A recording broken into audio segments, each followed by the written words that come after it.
Alors nous avons vu dans la vidéo d'avant que pour créer un masque de fusion, donc on se met sur le calque, on choisit le calque, donc on va appliquer un masque de fusion sur ce calque. Je vais cliquer ici sur la troisième icône, et ici j'ai un masque de fusion. Je peux le modifier avec le pinceau, et je vais en noir découper, et en blanc remettre. Donc si je me mets en noir, je découpe. Je peux découper avec plus ou moins d'intensité. Donc ici j'ai découpé du bleu, vous voyez la zone noire. En dessous j'ai une zone grise, donc j'ai effacé en partie du bleu. Alors, on peut par exemple sélectionner une zone,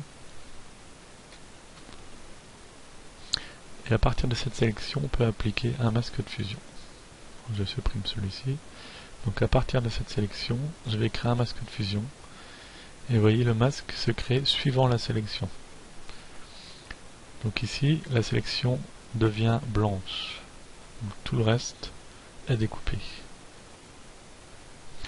J'aurais pu faire l'inverse. Intervertir, sélectionner tout le reste, sauf le cercle. Appliquer un masque de fusion, et là je découpe un cercle. Autre façon, on peut cliquer 2 fois sur le masque de fusion et inverser. Donc on peut inverser son masque, comme ceci ou comme ceci. On peut aussi modifier le contour progressif. Donc on aura un contour de la sélection progressif. Alors une application, par exemple, j'ai ici une photo d'immeuble, je vais supprimer le ciel, créer un masque de fusion. J'ai déjà sélectionné le ciel, donc je prends l'outil sélection rapide. Alors je sélectionne mon calque avant.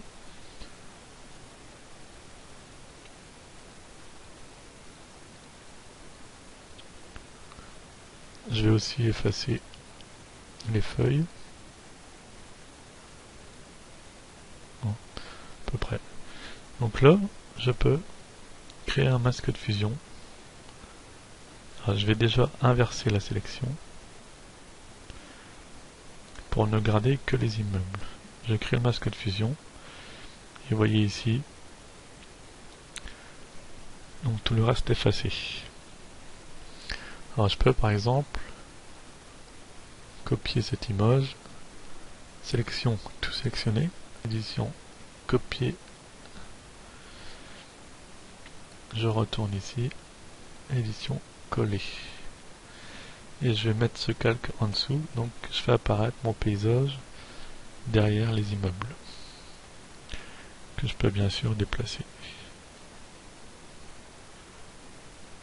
comme ceci. Donc vous voyez ici le masque de fusion appliqué donc à l'image des HLM, et donc qui permet d'effacer, de faire apparaître une partie de l'image. Autre exemple, là j'ai Charlot, je vais sélectionner